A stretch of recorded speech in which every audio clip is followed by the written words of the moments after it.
मी तिथल्या इथं तुम्हाला उत्तर देऊ शकलो असतो, पण तुमच्या घराण्याचा कमीपणा झाला असता म्हणून मी काय बोललो नाही.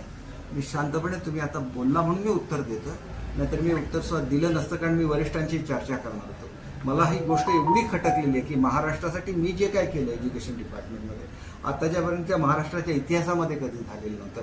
मराठी भाषेसाठी मी केलं. मी जाहीर आव्हान आहे, माझ्यावर एका स्टेजवर बसा आणि तुम्ही काय मराठीसाठी केलं आणि मी काय मराठीसाठी 2 वर्षामध्ये करून दाखवलं याचं मी तुम्हाला लेखाजोखा दे. एज्युकेशनमध्ये तुम्ही सांगता की मराठीवर अन्याय झाला. कुठला अन्याय झाला? माझ्यावर स्टेजवर बसा आणि दाखवा. 71 पासून हिंदी कंपल्सरी आहे. त्यावेळेला तुमचं एक आंदोलन नाही झालं हिंदी कंपल्सरी काढून टाका म्हणून? मग आता आंदोलन का केलं? म्युन्सिपाल्टीच्या इलेक्शन तोंडावर आहे म्हणून तुमचं आंदोलन झालेलं आहे. राजसाहेब तर मराठीसाठी नेहमी भांडत असतात, त्यांच्याबद्दल मी काय बोलणार नाही. ते मराठीच्या बोर्डसाठी भांडतात, मराठी बोलली पाहिजे म्हणून भांडतात. त्यांनी बाळासाहेबांचा वारसा समर्थपणे पुढे चालवला आहे. तुम्ही काय केलं? तुम्ही मुंबईच्या सगळ्या मराठी स्कूल इंग्लिश मीडियममध्ये केल्या. तुम्हाला मराठीबद्दल बोलायचा अधिकार आहे का?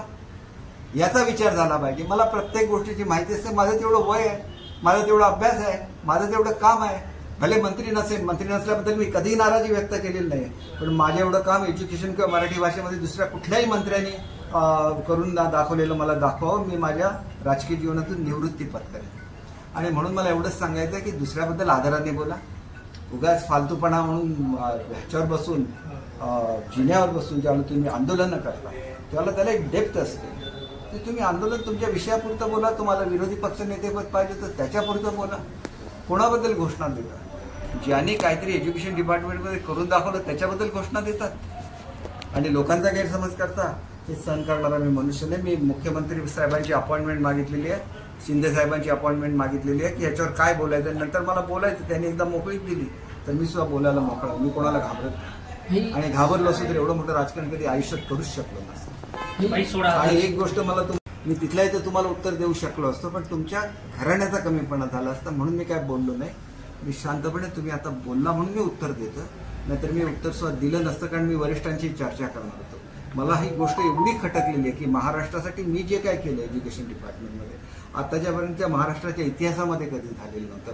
मराठी भाषेसाठी मी केलं. मी जाहीर आव्हान आहे, माझ्यावर एका स्टेजवर बसा आणि तुम्ही काय मराठीसाठी केलं आणि मी काय मराठीसाठी 2 वर्षामध्ये करून दाखवलं याचं मी तुम्हाला लेखाजोखा दे. एज्युकेशनमध्ये तुम्ही सांगता की मराठीवर अन्याय झाला. कुठला अन्याय झाला? माझ्यावर स्टेजवर बसा आणि दाखवा. 71 पासून हिंदी कंपल्सरी आहे. त्यावेळेला तुमचं एक आंदोलन नाही झालं हिंदी कंपल्सरी काढून टाका म्हणून? मग आता आंदोलन का केलं? म्युन्सिपाल्टीच्या इलेक्शन तोंडावर आहे म्हणून तुमचं आंदोलन झालेलं आहे. राजसाहेब तर मराठीसाठी नेहमी भांडत असतात, त्यांच्याबद्दल मी काय बोलणार नाही. ते मराठीच्या बोर्डसाठी भांडतात, मराठी बोलली पाहिजे म्हणून भांडतात. त्यांनी बाळासाहेबांचा वारसा समर्थपणे पुढे चालवला आहे. तुम्ही काय केलं? तुम्ही मुंबईच्या सगळ्या मराठी स्कूल इंग्लिश मीडियममध्ये केल्या. तुम्हाला मराठीबद्दल बोलायचा अधिकार आहे का? याचा विचार झाला पाहिजे. मला प्रत्येक गोष्टीची माहिती असते. माझं तेवढं वय आहे, माझा तेवढा अभ्यास आहे, माझं तेवढं काम आहे. भले मंत्री नसल्याबद्दल मी कधीही नाराजी व्यक्त केलेली नाही, पण माझं एवढं काम एज्युकेशन किंवा मराठी भाषेमध्ये दुसऱ्या कुठल्याही मंत्र्यांनी करून दाखवलेलं मला दाखवावं. मी माझ्या राजकीय जीवनातून निवृत्ती पत्करेन. आणि म्हणून मला एवढंच सांगायचं आहे की दुसऱ्याबद्दल आदराने बोला. उगाच फालतूपणा म्हणून ह्याच्यावर बसून जिन्यावर बसून ज्यावेळेला तुम्ही आंदोलनं करता त्यावेळेला त्याला एक डेप्थ असते. ते तुम्ही आंदोलन तुमच्या विषयापुरतं बोला. तुम्हाला विरोधी पक्ष नेतेपद पाहिजे तर त्याच्यापुरतं बोला. कोणाबद्दल घोषणा देतात? ज्यांनी काहीतरी एज्युकेशन डिपार्टमेंटमध्ये करून दाखवलं त्याच्याबद्दल घोषणा देतात आणि लोकांचा गैरसमज करता.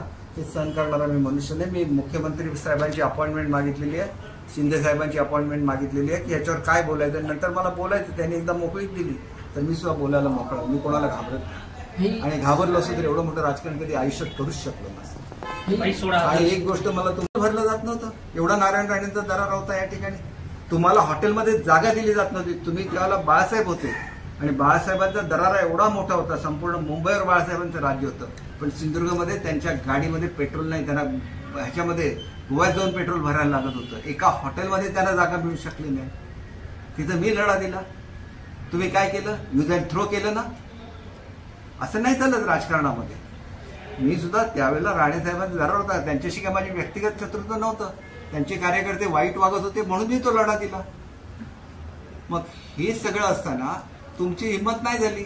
तुमच्यापैकी कोणी येऊन इथं लढा नाही दिला आणि तुमचे अनेक आमदार निवडून आले. त्याचे सुद्धा त्यांनी माझ्याविरुद्ध स्टेटमेंट काढले. आज ते घरी बसले ना. माझी बांधिलकी माझ्या जिल्ह्याशी आहे, माझ्या तत्वांशी आहे. त्याला तुम्हाला उगाच हाक बांधण्याच्या भानगडीत पडू नका. मी स्वतःहून कोणाच्या अंगावर जात नाही आणि कोणी अंगावर आलं तर त्याला सोड. हे संजय